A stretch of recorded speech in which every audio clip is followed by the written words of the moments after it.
어느 날 나는 더 이상 참을 수 없었다. 변비 때문이었다. 하루하루 고통이 늘어갔다. 화장실에 앉아 있어도 소용없고 약을 먹어도 나아질 기미가 보이지 않았다. 그래서 나는 결심했다. 식단을 통째로 바꾸기로. 식이섬유를 듬뿍 먹자는 목표로 식이섬유가 풍부한 음식을 찾아 나섰다. 첫 번째로 만난 것은 시금치였다.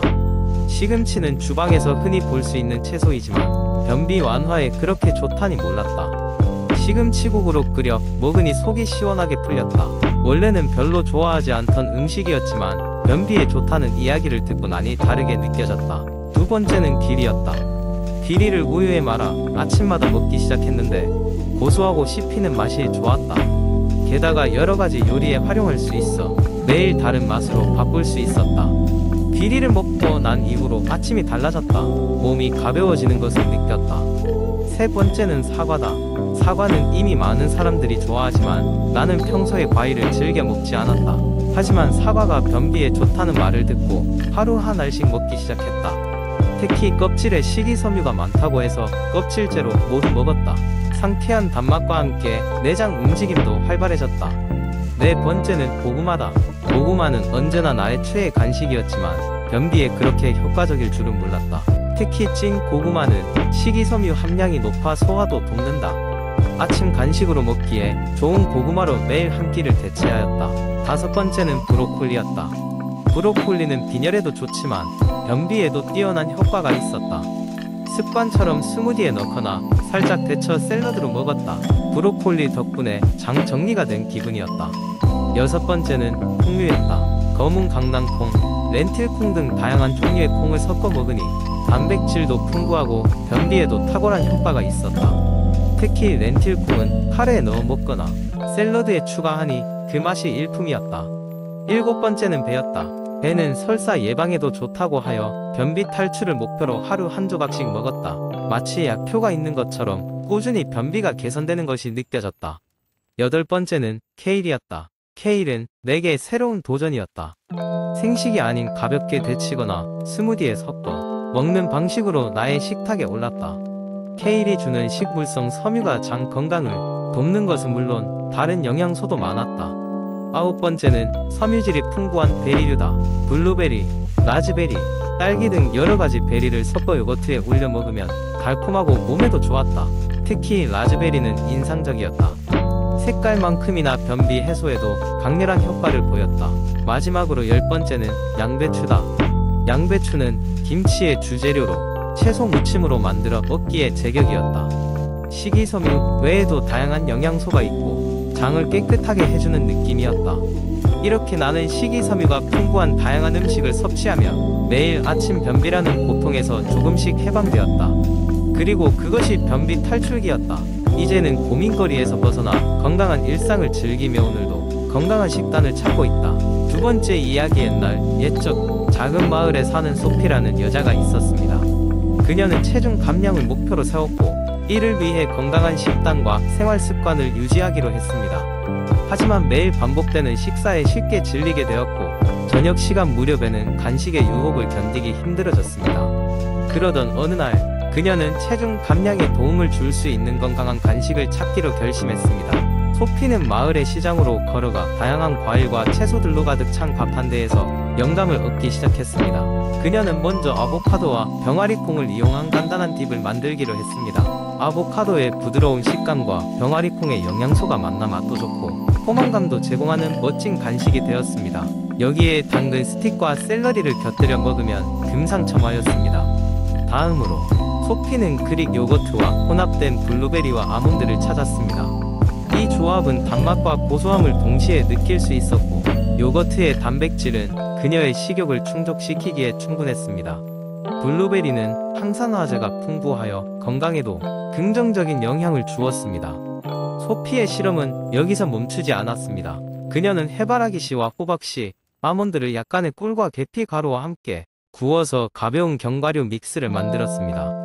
이 믹스는 바삭바삭하면서도 단맛을 더하여 갈망을 충족시켜 주었고 풍부한 섬유질은 하루 종일 포만감을 유지하게 해주었습니다. 그러나 소피는 단맛과 짭조름한 맛을 모두 만족시키고 싶었습니다. 그래서 그녀는 다크 초콜릿 코팅을 입힌 땅콩을 만들어 보았습니다.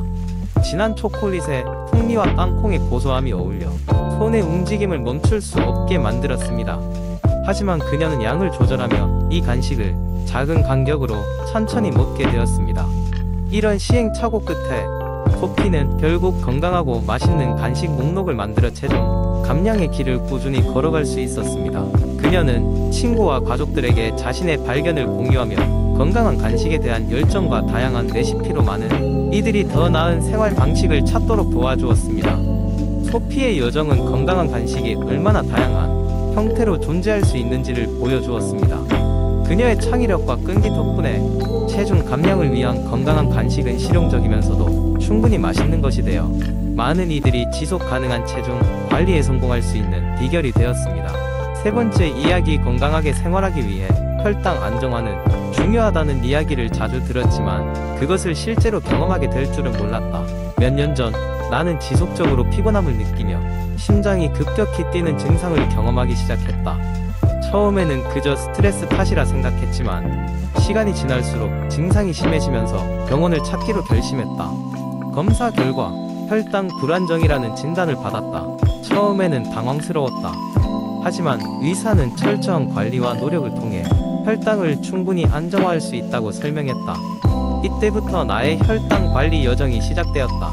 가장 먼저 한 일은 식단을 재조정하는 것이었다. 나는 탄수화물의 섭취를 줄이는 대신 섬유질과 단백질이 풍부한 음식을 더 많이 먹기로 했다. 현미나 통곡물빵 같은 복합 탄수화물을 선택하고 과일과 채소를 즐기는 식단으로 바꾸었다. 물론 당도가 높은 과일은 조심히 섭취했다.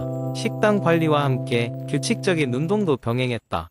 처음에는 중간 강도의 산책부터 시작했다. 매일 아침 나가서 걷고 마치 명상하듯이 주변의 자연을 즐기며 몸에 활력을 불어넣었다. 점차 몸이 적응해가자 조깅이나 요가 같은 다양한 운동을 시도하기 시작했다.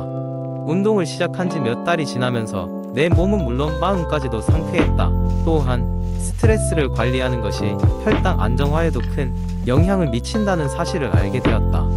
명상과 깊은 호흡을 통해 마음을 다스리는 연습을 하며 스트레스를 받는 일상을 조금씩 정리해 나갔다.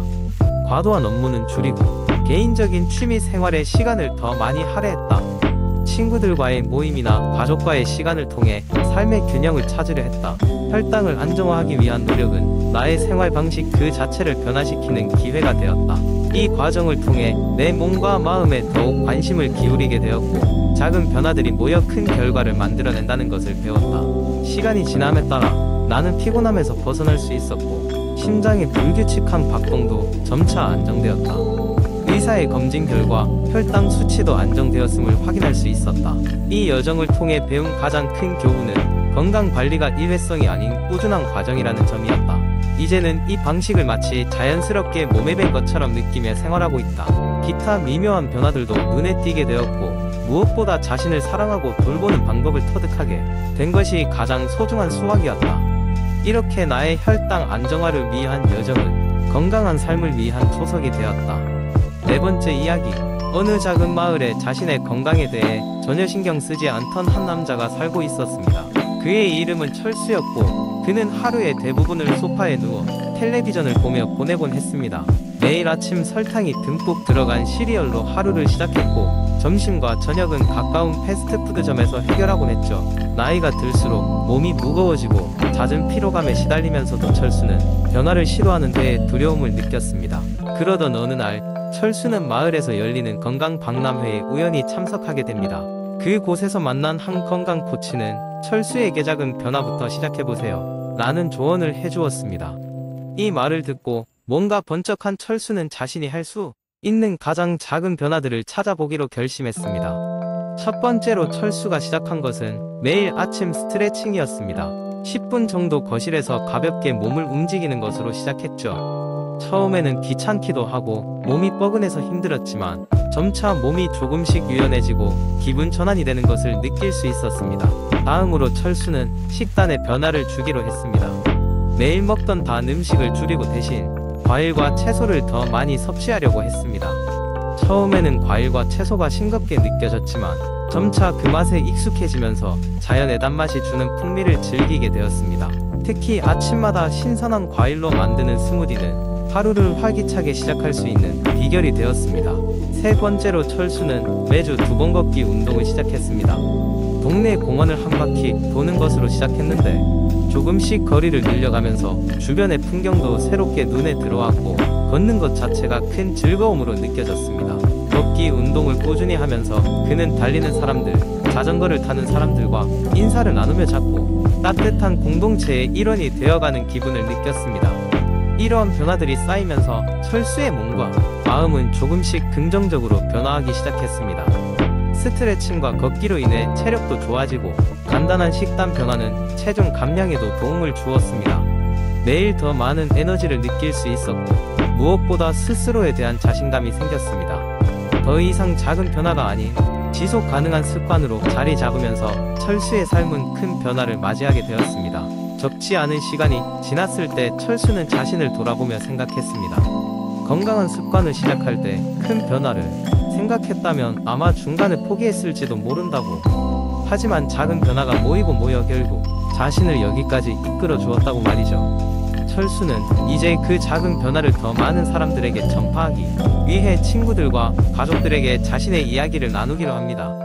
이렇게 철수는 건강한 삶을 살아가는 매일을 즐기며 작은 변화가 얼마나 큰 힘을 발휘할 수 있는지를 몸소 체험하며 주변 사람들에게도 긍정적인 영향을 미치는 인물이 되었습니다.